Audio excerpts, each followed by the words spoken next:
انہوں نے 2 راتوں کے مسلسل سفر کے بعد اپنی منزل پائی تھی اور اب کیپٹن جاوید کے حکم پر تمام جوان خیمے میں آرام کرنے لگے تھے، جبکہ کیپٹن جاوید آنکھوں سے دور بین جمائے ایک پتھر پر بیٹھا تھا اور پوسٹ کے دونوں اطراف انہوں نے جو 2 مشین گنیں نصب تھیں، 4 جوان ان پر ڈیوٹی دے رہے تھے۔ سورج نے برف کی چادر سے اپنا پورا چہرہ باہر نکال رکھا تھا اور کیپٹن جاوید آنکھوں سے دور بین جمائے اس پہاڑ پر نظریں جمائے ہوئے تھے جس کی دوسری طرف بھارتیوں کا بیس کیمپ تھا۔ اچانک ہی اس کی آنکھوں نے پہاڑ کے عقب سے ایک دیو ہیکل ہیلی کاپٹر کو بلند ہوتے دیکھا۔ یہ بھارت کا لاما ہیلی کاپٹر تھا جو معمول کی پرواز پر اڑ رہا تھا، شاید اسے علاقے کے سروے کرنے کے لیے اڑایا گیا تھا۔ یہ پوسٹ ایسی جگہ قائم کی گئی تھی جہاں پر ہیلی کاپٹر کے ذریعے انڈین آرمی کی لینڈنگ ناممکن تھی، لیکن کیپٹن جاوید ہی کیا اس کے تمام ساتھی بھی یہ بات اچھی طرح سمجھنے لگے تھے کہ ان کی پوسٹ اتنی زیادہ محفوظ نہیں کہ دشمن کو دکھائی ہی نہ دے۔ ہیلی کاپٹر گن شپ تھا۔ کیپٹن جاوید کا ماتھا فوراً ٹھنکا۔ گیٹ اپ، اس نے فوراً اپنے عقب میں گارڈ ڈیوٹی پر موجود حوالدار سے کہا، جس نے ایک لمحہ توقف کیے بغیر خیمے میں سردی سے کروٹیں بدلتے اپنے ساتھیوں کو خبردار کر دیا۔ دوسرے ہی لمحے تمام کمانڈوز خیمے سے باہر تھے۔ چولہا بجھا کر انہوں نے صوبے دار عنایت اللہ کے اشارے پر بمشکل 2 منٹ میں خیمے کو گرا کر اس طرح لپیٹ لیا تھا کہ وہ دور سے دکھائی نہ دے، اور خود پہلے سے منتخب کردہ جگہوں پر منتقل ہو گئے تھے۔ تینوں زخمیوں کو کیپٹن جاوید کی ہدایت پر اس کے ساتھیوں نے برفیلی چوٹیوں پر بنائی اس پوسٹ کے سب سے محفوظ کونے میں بٹھا کر ان پر اس طرح کمبل ڈال دیے تھے کہ ان کے جسم مکمل کیموفلاج ہو جائیں۔ ہیلی کاپٹر پر کوئی فائر نہیں ہوگا جب تک میں اشارہ نہ کروں، یہ کہہ کر کیپٹن جاوید ایک بڑے پتھر کی اوٹ میں بیٹھ کر ہیلی کاپٹر پر نظریں جما دیں۔ اب ہیلی کاپٹر اتنا نزدیک آ گیا تھا کہ اس کے انجنوں کی آواز انہیں صاف سنائی دینے لگی تھی۔ کمانڈوز سانس روکے اگلے حکم کے منتظر تھے۔ کیپٹن جاوید کو اس تلخ حقیقت کا شدت سے ادراک تھا کہ برف کے اس دوزخ میں وہ اس ہیلی کاپٹر کا بظاہر کچھ نہیں بگاڑ سکتے تھے۔ ان کے پاس معمول کا اسلحہ تھا یا پھر 2 مشین گنیں جن سے عام حالت میں فائرنگ کرنا ان کے لیے قطعی ناممکن تھا۔ صرف ایک ہی صورت تھی کہ ہیلی کاپٹر ان کی مکمل رینج میں آ جائے اور وہ اسے مار گرائیں۔ ہیلی کاپٹر اب ان کے بالکل سامنے قدرے بلندی پر آ چکا تھا۔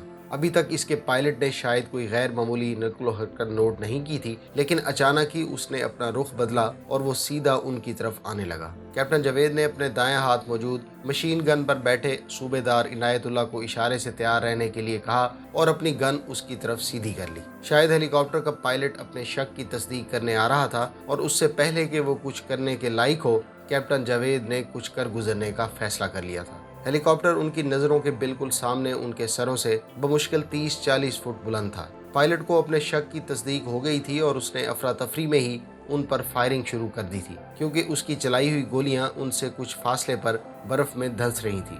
اس سے پہلے کہ وہ اپنا چکر مکمل کرتا، اچانک ہی صوبے دار عنایت اللہ نے اپنی گن سیدھی کی اور پہلے سے سائیڈ میں آئے ہوئے ہیلی کاپٹر پر گولیوں کی بارش شروع کر دی۔ دوسرے کونے پر کیپٹن جاوید نے بھی ایک لمحے کا توقف کیے بغیر ہیلی کاپٹر کے بایاں پہلو کو ایک سائیڈ میں لیا اور مشین گن کا ٹریگر دبا دیا۔ دونوں کی چلائی گئی تمام گولیاں ہیلی کاپٹر میں لگی تھیں اور بالکل یوں جیسے کسی ماہر نشانہ باز نے اپنی مرضی کے ٹارگٹ منتخب کر کے وہاں فائرنگ کی ہو۔ کیونکہ ہیلی کاپٹر کا پائلٹ انہیں منہ کے بل سامنے گرتا نظر آیا، کیپٹن جاوید کی گولیاں سامنے کی سکرین توڑ کر اس کے منہ اور سینے میں لگی تھیں، جبکہ صوبے دار عنایت اللہ کی گولیوں نے اس کی ٹینکی اڑا دی تھی۔ خیریت گزری کہ ہیلی کاپٹر ان کے سروں سے گزر کر کافی آگے جا چکا تھا، لیکن اس کے زوردار دھماکے سے پھٹنے اور گلیشیئر پر بکھرنے کا منظر انہوں نے اپنی آنکھوں سے دیکھا تھا۔ فرط مسرت اور جوش غضب سے ان سب کی حالت دیدنی ہو رہی تھی۔ تمام جوان پوری قوت سے اللہ اکبر کے نعرے لگا رہے تھے۔ کچھ یہی کیفیت ان کے بیس کیمپ پر بھی طاری تھی۔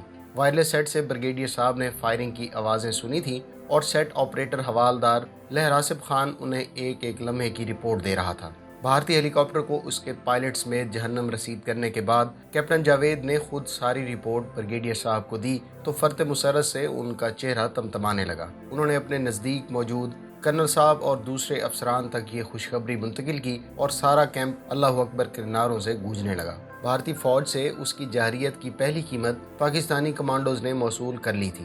زنگ رولما میں موجود کرنل کمار کو پائلٹ کی طرف سے کچھ مشکوک نقل و حرکت کا پیغام ملا، جس کے بعد پائلٹ نے تصدیق کی اور فائرنگ کی آواز بھی سنائی دی تھی۔ اس کے بعد سے ان کا رابطہ کٹ گیا تھا، لیکن فائرنگ اور دھماکے کی زوردار آوازیں اس نے اپنے کانوں سے سن لی تھیں۔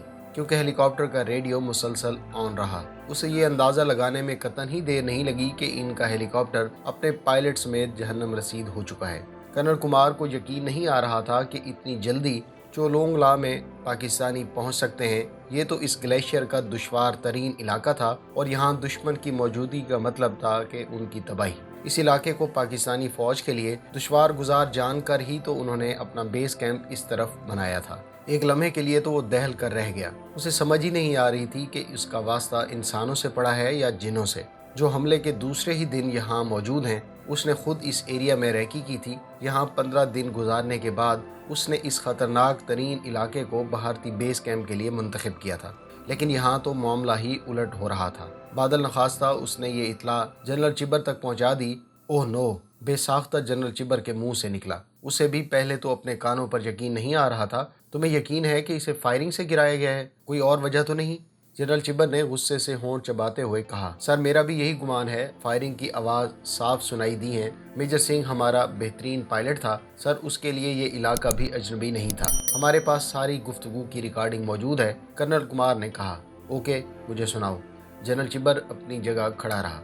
कर्नल कुमार ने ऑपरेटर को इशारा किया, जिसने एक बड़ी टेप पर लगी नंबरिंग को आगे पीछे करने के बाद टेप का बटन ऑन किया। मेजर सिंह की आवाज़ नुमायां थी। उसने पहले कुछ शक का इजहार किया और कहा था कि वो टारगेट को करीब से देखने जा रहा है। फिर उसकी आवाज़ सुनाई दी कि उसने टारगेट को देख लिया है और अब उन पर फायरिंग करने की इजाज़त मांगी थी। कर्नल कुमार की तरफ से इजाज़त मिलने पर उसने फायरिंग की और चंद सानिये बाद ही उन्हें हैवी मशीन गन की फायरिंग की आवाज़ें सुनाई दी, जिसके बाद मेजर सिंह की तरफ से बमुश्किल एक मरतबा SOS की आवाज़ सुनाई दी। फिर एक ज़ोरदार धमाका। Damn it! जनरल चिबर गुस्से से चीख उठा। उसने खा जाने वाली नज़रों से कर्नल कुमार की तरफ देखा, जो जनरल से नज़रें चुरा रहा था। कर्नल, ये कैसे मुमकिन है? वो लोग यहाँ कैसे पहुँच गए? तुम्हारी रिपोर्ट्स। उसने बात अधूरी छोड़ दी। सर, मेरी रिपोर्ट्स की तस्दीक दुनिया का हर वो शख्स कर सकता है जिसने ये इलाका देखा हो। मैं आज भी दावे से ये कह सकता हूँ कि गुज़श्ता 200 साल से किसी स्याह ने इस इलाके की तरफ आने की हिम्मत नहीं की जहाँ से ये हेलीकॉप्टर पर फायरिंग हुई है। कर्नल कुमार का यकीन अभी भी बरकरार था। तुम्हारे ख्याल से क्या वो इंसान नहीं है? जनरल चिबर ने तंजिया लहजे में दरियाफ्त किया। बज़ाहिर तो यही लगता है सर, कर्नल कुमार ने संजीदगी से जवाब दिया। है भगवान! जनरल चिबर ने गुस्से से हाथ में पकड़ी छड़ी सामने मेज़ पर मारी। कमरे के कोने में लटके बड़े से नक्शे के सामने जाकर खड़ा हो गया। वो जानता था कि इसमें कर्नल कुमार का कोई कसूर नहीं। उन्हें इंडियन इंटेलिजेंस ने भी रिपोर्ट दी थी कि पाकिस्तानी फ़ौज के लिए इन इलाकों, ख़ुसूसन इस महाज पर पहुंचना नामुमकिन है। शदीद मौसमी अजाब उन्हें रास्ते में ही मार डालेगा, क्योंकि इस ख़तरनाक मौसम और माहौल का मुकाबला करने के लिए उनके पास मुनासिब लिबास ही मौजूद नहीं है। और इतनी ऊंचाई पर तो किसी जी होश का मुनासिब लिबास के बगैर ज़िंदा रहना मौजज़ा ही हो सकता था। बहरहाल, वजह कुछ भी रही हो, ये तल्ख हकीकत अपनी जगह कायम थी कि पाकिस्तानी फ़ौज उनकी मुनासिब पजीराई के लिए पहुंच चुकी है और आगाज़ में ही उनके हेलीकॉप्टर के बेहतरीन पायलट मेजर अमरीक सिंह समेत तबाही से फ़ौज में बददिली भी फैल सकती थी। GHQ में इस मुहिम जोई के मुखालिफिन इनके खिलाफ तूफ़ान उठा सकते थे और बहुत कुछ हो सकता था। उन्हें कुछ न कुछ करना था फ़ौरन, और अभी उन्हें कुछ कर गुजरना था। जनरल चिबर जानता था कि अगर पाकिस्तानी फ़ौज ने यह मौजज़ा करके दिखा ही दिया है और वो लोग चोलांगलाग तक पहुंच ही चुके हैं, तो बमुश्किल 8-10 जवानों की कोई रैकी या फिर उनका हरवल दस्ता ही यहाँ पहुँचा होगा। पाकिस्तानी इलाके से हेलीकॉप्टरों के ज़रिए यहाँ फ़ौज नहीं उतारी जा सकती थी और ना ही पाकिस्तान के पास भारत की तरह बार बर्दारी वाले इतने मजबूत हेलीकॉप्टर्स मौजूद थे। ये लोग जो कोई भी थे यहाँ पैदल पहुँचे होंगे और इसके अंदाजे के मुताबिक खपलू से यहाँ तक का सफ़र कम अज़ कम 50 घंटों पर मुहित था। इसके लिए ये तो मुमकिन ही नहीं था कि दुश्मन को अपने सर पर बिठाकर आराम की नींद सो सके, और ये बात तय थी कि अभी तक इन लोगों को कुमक भी नहीं पहुँची होगी। ये बेहतरीन मौका था कि वो अपनी बेहतरीन तरबियत याफ्ता और जदीद तरीन सामान हर्ब व ज़रब से लैस फ़ौज के साथ इंतहाई कलील वसाइल रखने वाले इस पाकिस्तानी दस्ते को, जिसके करीबन सभी जवान उनके अंदाजे के मुताबिक जिस्मानी तौर पर बहुत कमज़ोर हो चुके होंगे और जो ख़ुद को सिर्फ ज़िंदा रखने के लिए मौसमी शदाइद से नबरदाज़मा होंगे, ख़त्म कर दिया जाए। यही एक सूरत थी भारतीय जवानों का मोराल बुलंद करने की। इस तरह वो अपने हेलीकॉप्टर और बेहतरीन पायलट की मौत का बदला ले सकते थे। पाकिस्तानियों की इस पोस्ट का सफाया करके ही वो अपनी नज़रों में सुरखरू हो सकते थे और सबसे बढ़कर ये कि जग हंसाई से बच सकते थे। पाकिस्तानी बेस कैंप में जिम्मेदारान सर जोड़ कर बैठे थे। उन्हें कैप्टन जावेद की तरफ से जवानों की हालत ज़ार की मुकम्मल रिपोर्ट्स मिल गई थी और हेलीकॉप्टर की तबाही के बाद वो सब ये जान सकते थे कि भारतीय फ़ौज उन बेवसीला कमांडोज पर किसी भी लम्हे अपनी पूरी कुव्वत के साथ हमला आवर होगी, क्योंकि भारतीयों के लिए ये हजीमत नाकाबिले बर्दाश्त है। यूं भी वो इब्तदाही में पाकिस्तानी फ़ौज के इस मुख्तसर से दस्ते को ख़त्म करके इस इलाके में अपनी पोजीशन कायम करने की कोशिश करेंगे। नॉर्दर्न लाइट इन्फेंट्री के 2 दस्ते मकामी पोर्टर्स के साथ इस तरफ भेजे जा चुके थे, जिनके साथ एक मीडियम गन भी थी। लेकिन इस दस्ते के जवानों की मदद आने तक कैप्टन जावेद के साथ दुश्मन कुछ भी कर गुजरता, क्योंकि अगले 1-2 घंटे में उनकी पोस्ट पर दुश्मन का हमला यकीनी था। जहाँ तक मुमकिन हो हेलीकॉप्टर के जरिए सामान जंग आगे ले जाया जाए। मैं अपने जवानों को हरगिज़ बेबसी से मरने नहीं दूंगा, जनरल साहब ने अपने साथियों की तरफ देखते हुए फैसला कुन लहजे में कहा। ऐसा ही होगा सर, आर्मी एविएशन के कर्नल साहब ने बड़े एतमाद से जवाब दिया। पोजीशन क्या है? अगला सवाल उन्होंने अपने ब्रिगेडियर साहब की तरफ देखते हुए किया था। सर, NLI यानी नॉर्दर्न लाइट इन्फेंट्री की एक कंपनी रिजर्व में है। हमने 3-3 घंटे के फ़र्क से 10-10 जवानों का ग्रुप भेजने की हिकमत अमली अपनाई है। मकामी पोर्टर्स बहुत ताउन कर रहे हैं। अगर मौसम ने हमारा साथ दिया तो इंशाल्लाह 30-40 घंटों तक हम 8-10 गने आगे तक ले जाने में कामयाब हो जाएंगे। ब्रिगेडियर साहब ने रिपोर्ट पेश की। वेल डन, डटे रहो, हेडक्वार्टर को अलर्ट रखो, जवानों को किसी भी तरह की कोई कमी का एहसास न होने देना। ये कहकर जनरल साहब एविएशन के कर्नल की तरफ मुतवज्जे हुए। हमारे 3 हेलीकॉप्टर पहुंच चुके हैं सर। इस महाज के लिए फ़िलहाल यही 3 मौजूद हैं। 3 और हेलीकॉप्टर बाकी दोनों सेक्टर्स के लिए काम कर रहे हैं। मौसम कैसा भी हो, मैं अगले 10 मिनट में ज़रूरी सामान के साथ परवाज़ कर रहा हूँ, कर्नल साहब ने फैसला कुन लहजे में कहा।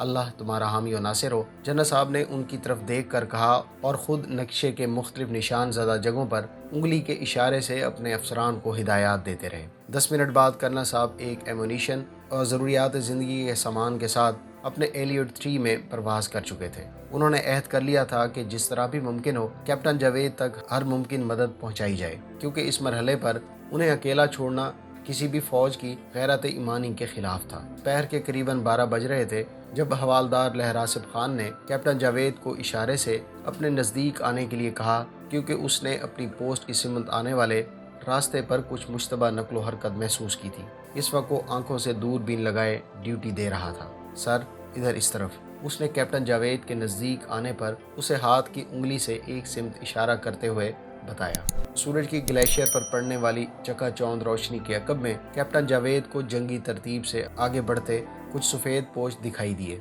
उसने अंदाज़ा लगा लिया था कि ये भारतीय फ़ौजी हैं जिन्होंने जदीद जंगी सरमाई वर्दियाँ पहन रखी हैं, क्योंकि इन पर फ़िज़ाई हमला मुमकिन नहीं रहा था और दुश्मन ने समझ लिया था कि पाकिस्तानियों ने ऐसी पोजीशन ले रखी है जहां से वो हेलीकॉप्टर का मुअस्सर फायर उन पर नहीं गिरा सकते, इसलिए उन पर ज़मीनी हमले का प्रोग्राम बनाया था। कैप्टन जावेद को अगले ही लम्हे दुश्मन की सारी हिकमत अमली का अदराक हो गया था। उसने अंदाज़ा कर लिया था कि बहुत जल्द उन पर तोप खाने का फायर गिराया जाएगा, जिसके बाद ही दुश्मन उन पर हमला आवर होगा। दूसरे ही लम्हे वो अपने ज़ख्मी और बीमार जवानों में मौजूद था। उसने जवानों के दरमियान सामान तकसीम करके उन्हें 3 हिस्सों में तकसीम किया और 3 मुख्तलिफ सिमतों में इस तरह बर्फीली चोटियों की आड़ में छुपा दिया कि दुश्मन की गोलाबारी से वो काफ़ी हद तक महफूज हो गए। तीनों शदीद ज़ख्मी और बीमार जवानों को उसने अलग अलग रखा था ताकि उनके साथी उनका ख्याल रख सकें। दुश्मन हमले के लिए आगे बढ़ रहा है, शायद वो पहले हम पर तोप खाने का फायर गिराएगा और इस यकीन के बाद कि मज़ाहमत बाकी नहीं रही, या फिर ये समझ कर कि अब वो आसानी से हम पर काबू पा सकता है, हम पर हमला आवर होगा। साथियों, आजमाइश की घड़ी आ गई है। हमें आज की आजमाइश के लिए ही पाकिस्तान आर्मी ने तैयार किया था। आज हमें साबित करना है कि हम जीते जी नाकाबिले तस्खीर हैं। इंतहाई नामसाद हालात के बावजूद हमारा अज़्म ही फातेह होगा। अपने आप को अपने असले समेत बर्फीली चट्टानों में छुपा लो और अपने सर टांगों में देकर दुश्मन की गोलाबारी का सामना करो, उस वक्त तक जब तक वो अपना सारा गोला बारूद फूंक कर मुतमईन न हो जाए। अल्लाह की मदद पर हमारा ईमान है, लेकिन हमारा ये भी यकीन है कि जल्द या बदेर हमारे लिए कुमक पहुंच जाएगी। मेरे शेरों, तुम्हें साबित करना है कि तुम पाक आर्मी के कमांडोज हो। پوزیشن لے لو، اللہ اکبر۔ موسمی شدائد کا شکار لیکن کسی بھی جارحیت کے سامنے سیسا پلائی دیوار بن جانے والے کمانڈوز نے نعرہ تکبیر بلند کیا اور اپنی ساری توانائیاں مجتمع کر کے اپنی اپنی پوزیشن پر چلے گئے۔ کیپٹن جاوید خود دوربین سنبھال کر دشمن پر نظریں جما کر بیٹھ گیا۔ نائک رحمان نے وائرلیس آن رکھا تھا اور کیپٹن جاوید نے بیس کیمپ کو اپنے خدشات اور دشمنوں کے عزائم سے آگاہ کر دیا تھا۔ بیس کیمپ میں اطلاع پہنچتے ہی بے چینی پھیل گئی تھی۔ بریگیڈیئر صاحب بے قراری سے اس چھوٹے سے چھپر نما کمرے میں چکر کاٹ رہے تھے جہاں انہوں نے عارضی ہیڈ کوارٹر قائم کیا تھا۔ انہوں نے لائٹ انفینٹری کے جوانوں کو جنہیں کیپٹن جاوید کے تعاقب میں روانہ کیا گیا تھا فوراً پوسٹ رابطہ قائم رکھنے اور جلد از جلد وہاں تک پہنچنے کا حکم دیا تھا اور خود بھی کیپٹن جاوید سے مسلسل رابطے میں تھے۔ کیپٹن جاوید کی توقعات کے عین مطابق اگلے 6 منٹ کے بعد ان پر فائرنگ شروع ہو گئی۔ دشمن نے ان کے شمال میں پہلے سے قائم کردہ اپنی او پی یعنی آبزرویشن پوسٹ سے ان پر فائرنگ کروائی تھی۔ وسل کی تیز آواز کے ساتھ بھارتی ہوئٹزر سے چھوٹنے والے گولے ان کے سر پر پھٹ رہے تھے۔ جاوید، کیا ہو رہا ہے؟ تم ٹھیک تو ہو؟ بریگیڈیئر صاحب نے سیٹ پر گولہ باری کی آواز سن کر تڑپ کر پوچھا تھا۔ سر، دشمن ایئر برسٹ فائر کر رہا ہے، کیپٹن جاوید نے رپورٹ پیش کی۔ Dam it! بریگیڈیئر صاحب غصے اور بے بسی سے بے ساختہ چلا اٹھے۔ اپنے جوانوں کا مورال بڑھائے رکھو، آئی ایم کمنگ مائی سن۔ انہوں نے چند لمحے میں انتہائی خطرناک فیصلہ کر لیا تھا۔ سر پلیز، ابھی ہم زندہ ہیں سر، کیپٹن جاوید کہتا ہی رہ گیا لیکن رابطہ منقطع ہو گیا تھا۔ بریگیڈیئر صاحب کے لیے ان حالات میں بیس کیمپ میں بیٹھنا ناقابل برداشت ہو گیا تھا۔ انہوں نے خود پرواز کر کے ان کے پاس پہنچنے کا فیصلہ کیا تھا۔ وہ ان حالات میں ایک لمحے کے لیے بھی اپنے جوانوں کو کم آئیگی کا احساس نہیں ہونے دینا چاہتے تھے۔ دوسرے لمحے انہوں نے ایویشن کے کیپٹن عارف کو طلب کر لیا تھا، اپنی گنیں لوڈ کرو، ہم اگلے 10 منٹ میں پرواز کرنے والے ہیں۔ انہوں نے کیپٹن عارف سے کہا، یس سر۔ کیپٹن عارف بھاگتا ہوا باہر آ گیا۔ اس نے اپنی زندگی میں ایسا دلیر بریگیڈیئر نہیں دیکھا تھا۔ محض اس اطلاع پر اکیلے ہی اپنے جوانوں کی مدد کے لیے نکل کھڑا ہوا تھا کہ دشمن نے ان پر حملہ کر دیا ہے۔ بریگیڈیئر صاحب نے اپنے ہیڈ کوارٹر کو اپنے فیصلے سے آگاہ کر دیا تھا۔ جنرل صاحب نے انہیں منع کرنا چاہا لیکن ان کی درخواست پر بادل نخواستہ انہیں جانے کی اجازت دے دی۔ اس کے ساتھ ہی کمانڈوز کی ایک کمپنی کرنل صاحب کی کمان میں چولانگ لا کی طرف روانہ ہو گئی۔ اس کے ہر جوان نے اپنے معمول سے دگنا وزن اٹھا رکھا تھا۔ کیپٹن جاوید کی طرف جانے والی کمک کو جب اطلاع ملی کہ بریگیڈیئر صاحب خود اس کی طرف پرواز کر چکے ہیں اور کیپٹن جاوید کی پوسٹ پر دشمن نے حملہ کر دیا ہے تو ان کا خون کھول اٹھا۔ ان کا بس نہیں چلتا تھا کہ اڑ کر اپنے ساتھیوں کی مدد کو پہنچ جائیں، اور یہاں ایک مخصوص رفتار سے زیادہ پر سفر کرنا خود کو زبردستی موت کے منہ میں دھکیلنے کے مترادف تھا۔ ان راستوں پر اٹھنے والا ایک بھی غلط قدم کسی بھی جوان کو ہزاروں فٹ گہری برفیلی قبر میں دفن کر سکتا تھا۔ اس مرحلے پر مقامی پورٹرز نے زبردست ہمت کا مظاہرہ کیا، گو کہ یہ راستہ ان کے لیے اجنبی تھا لیکن ایسے راستوں پر وہ ایک عرصے سے سفر کرتے آ رہے تھے۔ انہوں نے کیپٹن جاوید اور اس کے ساتھیوں کے بنائے ہوئے راستے کو کھویا نہیں تھا اور کامیابی سے اسی پر چلتے چلے جا رہے تھے۔